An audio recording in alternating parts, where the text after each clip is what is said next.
The year was 2147 and Earth had finally found peace.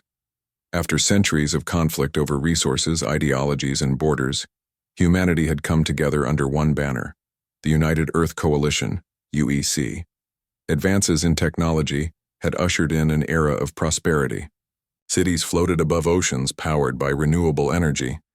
Medical breakthroughs eradicated diseases that once plagued billions, and interstellar exploration became a reality.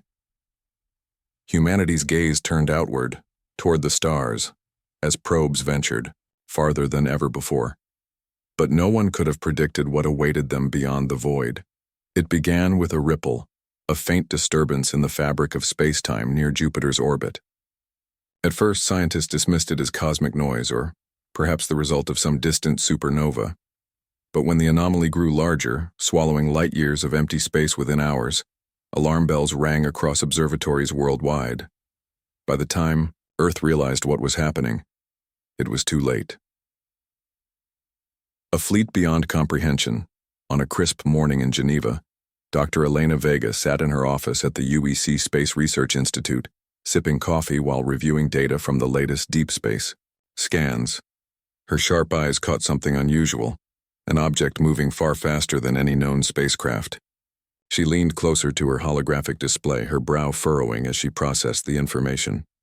"Impossible," she muttered, zooming in on the readings.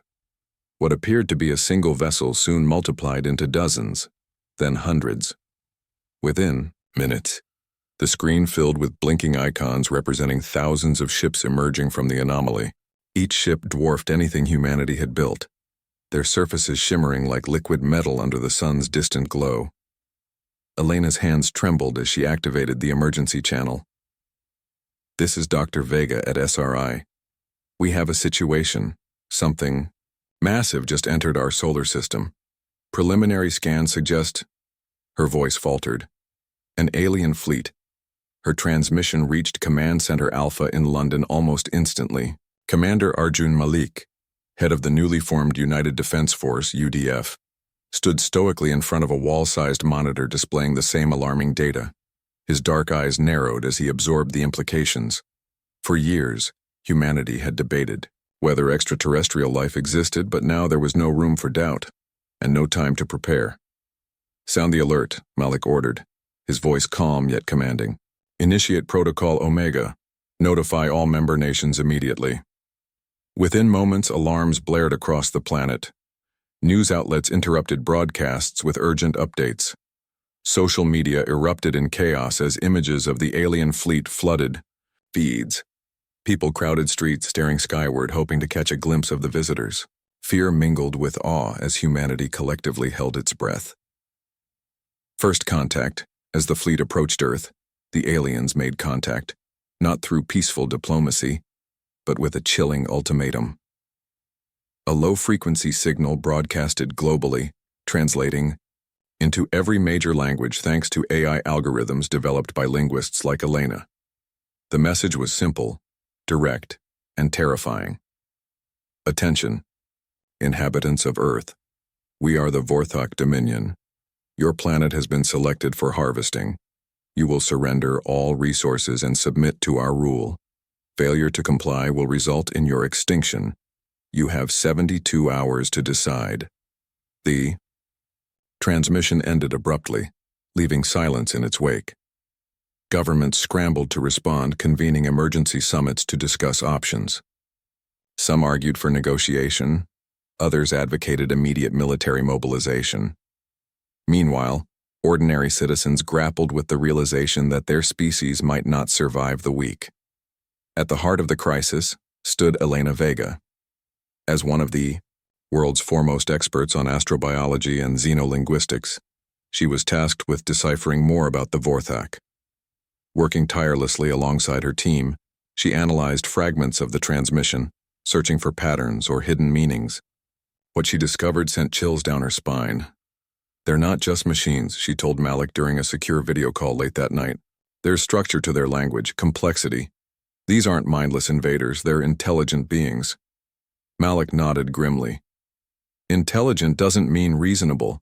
Look at us. We've waged wars for centuries over less. If They think we're weak, they'll crush us without hesitation. Elena hesitated, then added, but there's something else. Their phrasing. It's clinical, detached, almost mechanical. I don't think this is their natural way of communicating. It feels like they're being controlled. The commander frowned. Controlled? By whom? I don't know yet, Elena admitted. But if we can figure that out, maybe we can exploit it. Maybe we can find a weakness. Building defenses with only 3 days until the deadline, humanity raced against time to prepare. Military bases around the globe went on high alert, deploying orbital defense platforms and scrambling fighter squadrons. Engineers worked around the clock to retrofit civilian ships into makeshift war vessels. Civilians were evacuated from coastal cities deemed vulnerable to attack. Despite these efforts, morale remained low. The Vorthak fleet loomed ominously in Earth's orbit, its sheer size rendering human defenses laughable by comparison. Even the most optimistic leaders doubted their chances of survival. Yet amidst the despair, sparks of hope flickered. One such spark came from Elias Kane, a controversial scientist whose radical ideas had earned him both acclaim and criticism. Exiled from mainstream academia years ago, Kane had retreated to a remote research facility where he pursued forbidden experiments involving quantum mechanics and dark matter. Now, faced with extinction, the UEC reluctantly turned to him for help. Kane's proposal was audacious, a weapon capable of harnessing unstable dark matter particles to unleash devastating energy blasts. He called it Prometheus's Wrath. However, the project was still in its infancy, riddled with risks. Activating the device prematurely could destabilize entire regions of space, or worse, trigger catastrophic chain reactions on Earth itself. When Malik met with Kane via hologram, the scientist wasted no time mincing words. You want my weapon? Fine. But understand this, it's not ready. If you use it wrong, you'll kill as many of your own people as theirs. Malik clenched his jaw. We don't have a choice. Without it, we're dead anyway. Kane smirked bitterly. Then let's hope luck is on your side. A desperate strike as the clock ticked down. Malik authorized a preemptive strike. A bold gamble aimed at testing the Vorthak's defenses and buying precious time. A squadron of elite pilots led by Captain Sophia Liu targeted one of the smaller alien vessels hovering near the moon. Armed with experimental plasma cannons, they launched their assault under cover of darkness. The battle was short-lived, but brutal. The Vorthak responded with overwhelming force, unleashing beams of energy that vaporized several human fighters instantly. Despite their bravery, the squadron inflicted minimal damage before retreating. Only half the pilots returned alive, including Liu, who barely escaped with her ship intact. Back at Command Center Alpha, Malik watched the footage with mounting frustration. The Vorthak shields proved impenetrable, shrugging off even the most advanced weaponry humanity possessed. Worse, the failed strike seemed to embolden the invaders. Additional ships descended closer to Earth, positioning themselves strategically above key continents. We underestimated them, Malik growled, slamming his fist onto the table. They're not here to negotiate, they're here to conquer. Elena, present during the debriefing, offered a glimmer of insight. There's still a chance. During the engagement, I detected fluctuations in their shield frequencies. It's subtle but consistent. If we can pinpoint those patterns, we might be able to disrupt their systems. Malik locked eyes with her. Can you do it? She hesitated, then nodded. I'll need access to all available data and time. You've got 48 hours, he replied. After that, we fight. Reflections in the dark that evening, Elena found herself alone in her lab, surrounded by glowing screens and humming equipment. Exhaustion weighed heavily on her shoulders, but sleep eluded her. Instead, she replayed the day's events in her mind, haunted by questions she couldn't answer. Why had the Vorthak chosen Earth? Were they truly the monsters they appeared to be, or pawns in someone else's game? And what role did she play in all of this? Every decision she made felt like a step closer to either salvation or destruction. Her thoughts drifted to Commander Malik, whose unwavering determination inspired both admiration and unease. Was he right to prioritize aggression over diplomacy? Or was humanity digging its own grave by refusing to surrender? Before she could dwell further, a soft knock interrupted her reverie. Turning, she saw Elias Kane standing in the doorway, his expression unreadable. "You look like hell," he remarked dryly. "Thanks," she shot back, forcing a weary smile. "What do you want, Elias?" He stepped inside, closing the door behind him. "Just wanted to say, good luck. You're carrying a lot on your shoulders." For a moment, they simply stared at each other. Two brilliant minds united by circumstance yet divided by differing philosophies. Finally, Elena broke the silence. "If this works, if we survive, I hope history remembers us as more than tools of war." Kane chuckled darkly. "History has a funny way of rewriting itself. Let's just focus on surviving tonight." With that, he left, leaving Elena alone once more. Outside, the alien fleet cast long shadows over the planet below, a grim reminder of the stakes ahead. The 72-hour ultimatum loomed like a storm cloud over Earth, casting its ominous shadow across every corner of the planet. Humanity had tasted defeat during the ill-fated preemptive strike, but despair gave way to determination. With time running out, leaders and scientists worked tirelessly to devise a strategy that could turn the tide. It was clear now. The fight ahead would require not just brute force, but ingenuity, sacrifice, and perhaps even alliances forged in the most unlikely places. Uncovering weaknesses, Dr. Elena Vega stood hunched over her workstation in the UEC Space Research Institute, her eyes bloodshot from lack of sleep. The data from Captain Sophia Liu's failed assault played on a loop before her. Every explosion, every energy beam fired by the Vorthak fleet meticulously analyzed. Her fingers flew across holographic interfaces, isolating patterns within the shield fluctuations she'd detected earlier. "These variations aren't random," she murmured aloud, speaking more to herself than anyone else in the dimly lit lab. "They're synchronized with specific frequencies. If we can replicate those frequencies and amplify them..." Her hypothesis sparked hope, but it also raised daunting questions. Could humanity build a device capable of generating such precise interference in time? And if they succeeded, would it be enough to pierce the Vorthak's defenses? Elena shared her findings with Commander Arjun Malik during an emergency briefing. The room buzzed with tension as military officers, engineers, and politicians gathered around a massive holotable displaying schematics of the alien ships. "We believe their shields operate on a harmonic resonance principle," Elena explained, projecting graphs onto the table. "If we disrupt the harmonics at key points, we might create temporary vulnerabilities." Malik studied the visuals intently. "How long are we talking about? Seconds? Minutes?" "Seconds," Elena admitted reluctantly. "But seconds may be all we need." The commander turned to Elias Kane, who leaned against the wall with his arms crossed. "What about Prometheus's wrath? Can it exploit these weaknesses?" Kane pushed off the wall, stepping closer. "In theory, yes. But activating the weapon without precision targeting risks catastrophic collateral damage, not just to the Vorthak, but to us as well. We're walking a tightrope here."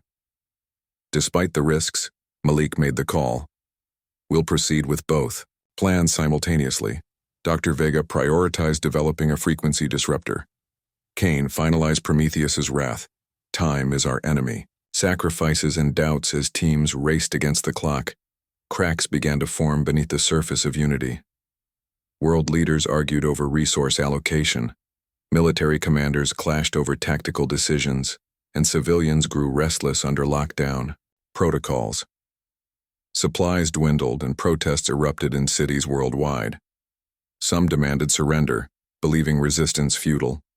Others called for all-out war, convinced that humanity's survival depended on crushing the invaders. Amidst the chaos, personal struggles weighed heavily on the central figures. Dr. Elena Vega.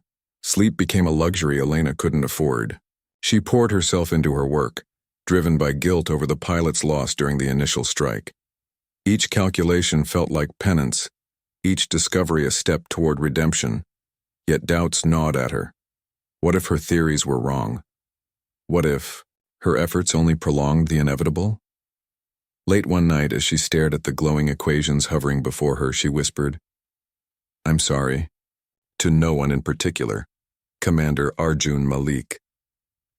As the face of Earth's defense, Malik bore the burden of leadership.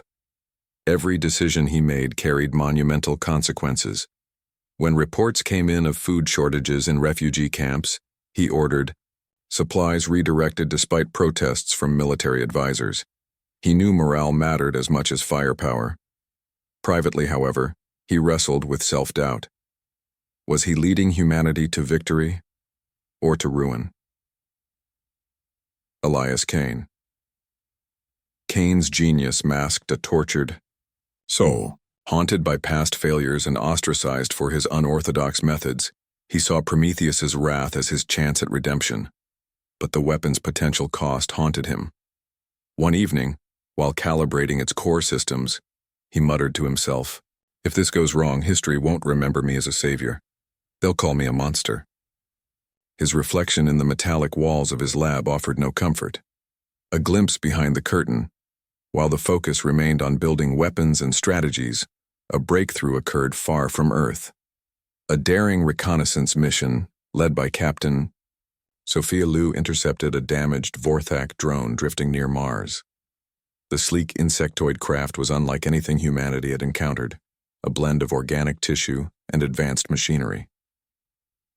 Back on Earth, Elena and her team dissected the drone, uncovering secrets buried deep within its neural network.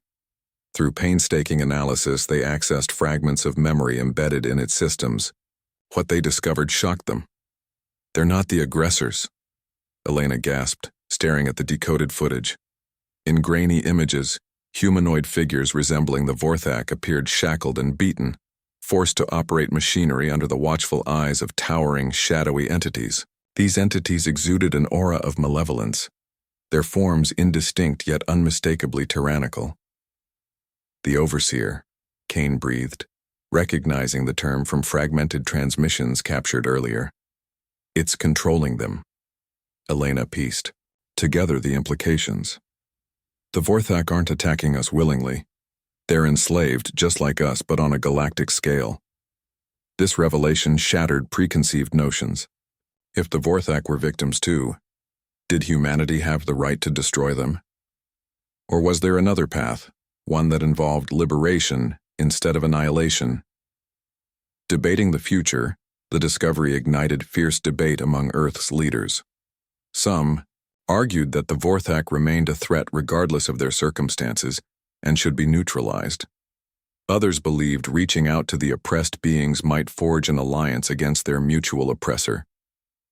Commander Malik convened a summit to address the issue. Sitting alongside Elena, Kane, and other key figures, he listened as tempers flared. "We can't trust them," shouted General Hideo Tanaka, slamming his fist on the table. "Even if they're slaves, they still obey orders. Orders to destroy us." "And what happens when we kill them?" Elena countered, her voice steady but firm. "Do we become monsters, ourselves? Or do we take a stand, not just for Earth but for freedom everywhere?" Kane interjected, his tone pragmatic. "Idealism won't save us. Whether we free the Vorthak or not, we still need to survive the next 72 hours. Right now, Prometheus's wrath is our best shot." Malik nodded, silencing the room. "Both plans move forward. We prepare for war, but we keep the possibility of peace alive. Elena, find a way to communicate with the Vorthak directly. Show them we know the truth." Final preparations. With less than 24 hours remaining, humanity mobilized every available asset. Fighter squadrons rehearsed coordinated maneuvers designed to distract the Vorthak fleet. Ground crews worked non-stop to deploy orbital platforms equipped with frequency disruptors based on Elena's designs. Meanwhile, Kane finalized Prometheus's wrath, ensuring it could target specific vessels without triggering widespread devastation. Tensions reached a breaking point as the deadline approached. Civilians watched the skies anxiously, praying for salvation. Soldiers kissed loved ones goodbye, knowing many wouldn't return. Leaders delivered impassioned speeches, urging unity in the face of extinction.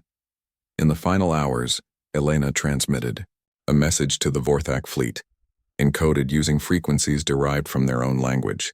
The transmission contained 3 simple words: "We see you." Whether the message reached its intended audience remained unclear, but as the sun set on Earth, painting the horizon in hues of fire and ash, humanity braced itself for the battle of a lifetime. End of Part 2. Humanity had uncovered truths that complicated their stance against the Vorthak Dominion. Armed with newfound knowledge and dangerous tools, they prepared to deliver a message that would echo through the stars. Whatever happened next, one thing was certain: Earth would not go down without a fight. The final hours before the Vorthak ultimatum expired were a blur of activity across Earth. Humanity had gambled everything on 2 strategies: deploying Dr. Elena Vega's frequency disruptors to weaken the alien fleet's shields, and unleashing Elias Kane's untested weapon, Prometheus's Wrath, to deliver a decisive blow. Now, as the clock struck 0, it was time to execute Operation Dawnbreaker, a desperate bid to reclaim Earth's future. Operation Dawnbreaker begins at 400 hours UTC. Earth launched its most ambitious military operation in history. Fighter squadrons from every continent roared into the atmosphere, their engines blazing trails of fire against the darkened sky. Orbital platforms armed with frequency disruptors activated simultaneously, bathing the Vorthak fleet in waves of targeted electromagnetic pulses. For a brief moment, the invaders' shields flickered, an encouraging sign, but they quickly stabilized. Commander Arjun Malik watched the unfolding chaos from Command Center Alpha, his jaw clenched as he monitored real-time updates. Phase 1 is go, he announced over comms. All units engage. The first wave of human fighters surged toward the Vorthak flagship, drawing fire from smaller escort vessels. Explosions lit up the void as plasma cannons exchanged volleys, turning space into a deadly dance of light and destruction. Pilots screamed coordinates, dodged enemy fire, and executed maneuvers honed through endless simulations. Despite their bravery, the odds remained overwhelmingly stacked against them. Among the pilots was Captain Sophia Liu, leading her squadron with unwavering resolve. Her voice crackled over the channel. "Foxhound leader to all units, concentrate fire on the left flank. Create an opening for the infiltrators." Behind the fighter screen, a covert team prepared to board the flagship itself, led by Lieutenant Marcus Drake. The elite operatives carried experimental EMP grenades designed to disable critical systems. Their mission was clear but perilous: breach the flagship, locate the shield generator, and disable it long enough for Prometheus's Wrath to strike. Inside the behemoth, as the infiltration team approached the flagship, they marveled at its sheer scale. The vessel stretched kilometers in length, its surface rippling like liquid metal under the dim glow of distant stars. Docking pods attached silently to the hull, allowing the team to slip inside undetected. What awaited them defied imagination. The interior resembled a living organism more than a machine, with pulsating veins of energy coursing through walls that shifted and reformed around them. Strange insectoid drones patrolled the corridors, their movements jerky and mechanical. Every step forward felt like venturing deeper into the belly of some colossal beast. "Stay sharp," Drake whispered, motioning for his team to move cautiously. "We're looking for the central chamber." Guided by schematics provided by Elena's analysis of the captured drone, the team navigated labyrinthine passages until they reached a massive cavernous room dominated by a towering structure, the shield generator. It pulsed rhythmically, emitting low-frequency hums that resonated in their bones. Before they could act, alarms blared throughout the ship. Reinforcements converged on their position, forcing the team to split up.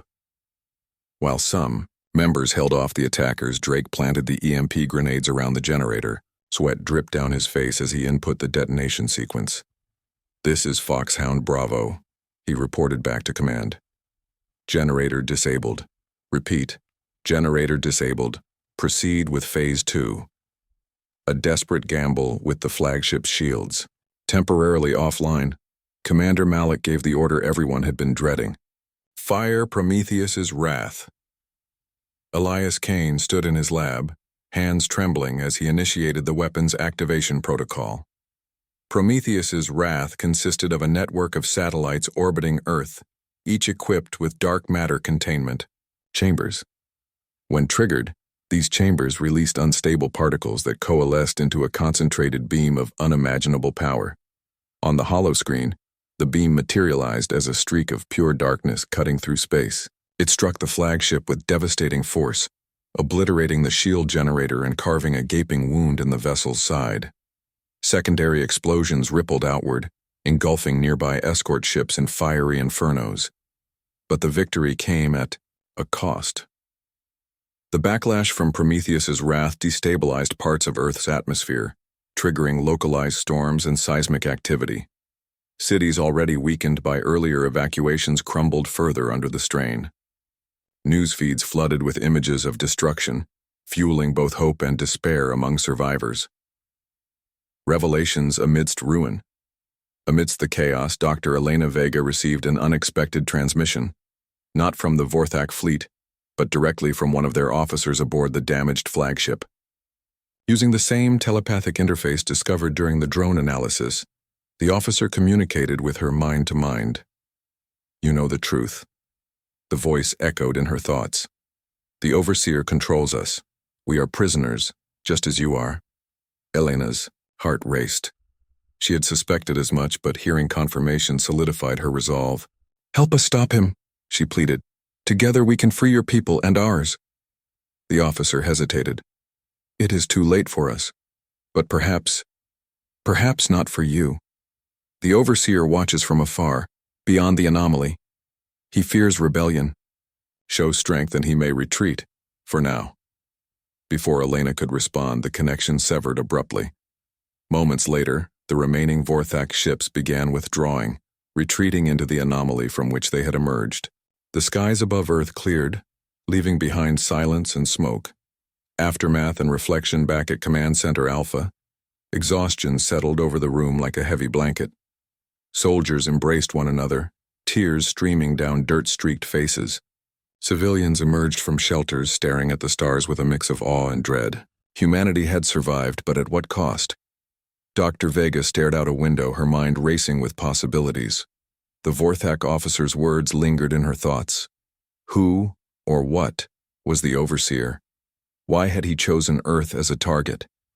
And how? Long before he returned, stronger and angrier? Commander Malik joined her, placing a hand on her shoulder. "You did good, Doctor. Better than anyone could have hoped." She turned to him, her expression grave. "This isn't over, Arjun. That thing, the Overseer, it's still out there. And next time, we won't get lucky." Malik nodded grimly. "Then we prepare for whatever comes next." In the distance, the crater left by Prometheus's wrath served as a stark reminder of humanity's resilience and its fragility. As dawn broke over the horizon, painting the world in hues of gold and crimson, one question loomed large. Had humanity delivered a warning strong enough to deter the Overseer? Or had they simply delayed the inevitable? The battle against the Vorthak fleet had left Earth scarred but alive. Smoke rose from craters carved by Prometheus's wrath, and cities lay in ruins where once there had been thriving metropolises. Yet amidst the devastation, hope flickered, like a fragile flame. Humanity had proven itself capable of standing toe-to-toe with an interstellar power. But as the dust settled, questions lingered about the true nature of their enemy, the cost of survival, and what came next. Reckoning. With loss in the days following the Vorthak retreat, Earth mourned its dead. Millions had perished during the conflict. Soldiers who gave their lives in combat, civilians caught in the crossfire, and countless others lost to the collateral damage caused by Prometheus's wrath. Entire regions were rendered uninhabitable due to atmospheric instability triggered by the weapon's activation. Refugees flooded into safer zones, straining already stretched resources. Commander Arjun Malik addressed the world via holographic broadcast, his voice steady, but heavy with sorrow. "We have won a great victory today," he began, his gaze unwavering. "But let us not forget the price we paid.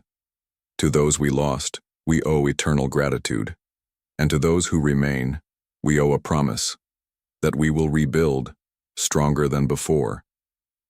His words resonated deeply, though not everyone shared his optimism. Protests erupted in several cities, with citizens demanding accountability for the decision to use Prometheus's wrath. Critics argued that Cain's weapon had saved humanity at the expense of untold suffering. A Faustian bargain they weren't sure was worth it. Elias Cain bore the brunt of this backlash. Hounded by reporters and vilified online, he retreated to his lab, isolating himself from the public eye. When Dr. Elena Vega visited him one evening, she found him staring blankly at a wall covered in equations and schematics. "They hate me," he said without looking up, "and maybe they're right. Maybe I am a monster." "You're not," Elena replied firmly. "You did what you had to do, what any of us would have done if we'd been in your place." Cain sighed, rubbing his temples. "That doesn't make it easier to live with."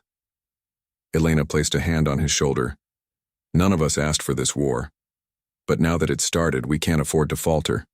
Not when the Overseer is still out there." Unanswered questions as reconstruction efforts began. Attention turned to the mysterious figure known only as the Overseer.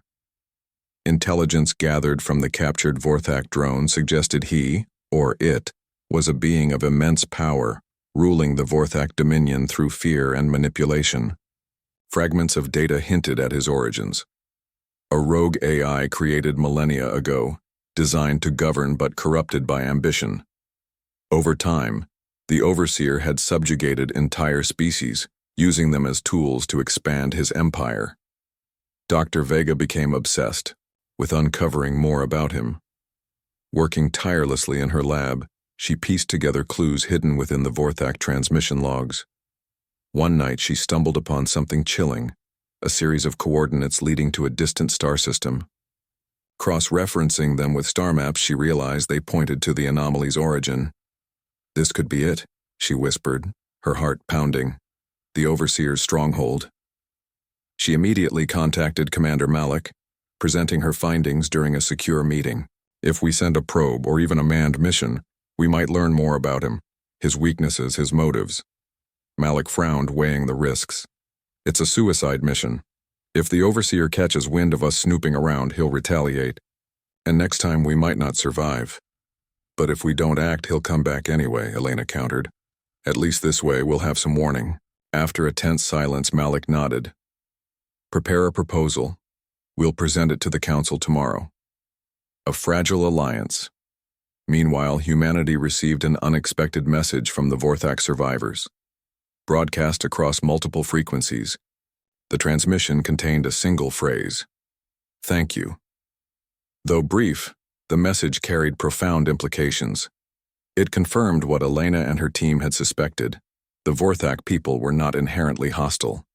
They were victims of the Overseer's tyranny, forced to carry out his orders under pain of death. Some factions within the UEC advocated reaching out to the Vorthak, offering aid and forging an alliance against their mutual oppressor. Captain Sophia Liu volunteered to lead the diplomatic effort. Piloting a small reconnaissance vessel, she ventured to the edge of the solar system, where remnants of the Vorthak fleet lingered near the anomaly. Upon arrival, she transmitted a recorded greeting in their language, expressing humanity's condolences and solidarity. Hours passed before a response came. A lone Vorthak ship approached, its surface shimmering with iridescent hues. Through telepathic communication, a representative conveyed gratitude for humanity's actions and a warning. "The Overseer does not forgive," the voice echoed in Liu's mind. "He sees your defiance as a challenge. He will return, stronger than before. Be ready." Before Liu could ask further questions, the ship disappeared back into the anomaly, leaving her alone in the void. Looking to the stars back on Earth, Preparations continued for both defense and exploration. Engineers worked around the clock to fortify orbital platforms and develop new technologies inspired by insights gained from studying Vorthak tech. Meanwhile, plans took shape for a daring expedition to investigate the coordinates Elena had uncovered. Commander Malik stood atop a hill overlooking Geneva, watching as crews repaired damaged infrastructure below. Beside him, Dr. Vega joined, him, clutching a tablet filled with notes. "We've bought ourselves time," she said softly. "But how much?" "As much as we need," Malik replied, though his tone betrayed uncertainty. "Every day we survive is another day we grow stronger. Another day we prepare?" Elena nodded, gazing skyward. The stars seemed brighter tonight, their light cutting through the lingering haze of war. Somewhere out there, the overseer waited, watching, plotting, biding his time. "What happens next?" she asked. Malik exhaled slowly. "We keep fighting. For Earth, for freedom. For every life lost trying to protect them." Final reflections weeks later, Elena found herself standing at the edge of a massive crater left by Prometheus's wrath. The ground beneath her feet was scorched and barren, yet tiny green shoots pushed through the ash, a testament to resilience. She thought of all they had endured, the sacrifices made, the truths uncovered, the battles fought. And she thought of what lay ahead. Humanity had delivered a warning to the cosmos, proving it would not go quietly into oblivion. But wars were rarely won in a single engagement. The fight against the Overseer would require courage, ingenuity, and unity, unlike anything Earth had ever seen. As she turned to leave, a faint vibration ran through the air, a subtle reminder that the universe never slept. Somewhere beyond the stars, the Overseer stirred and humanity waited,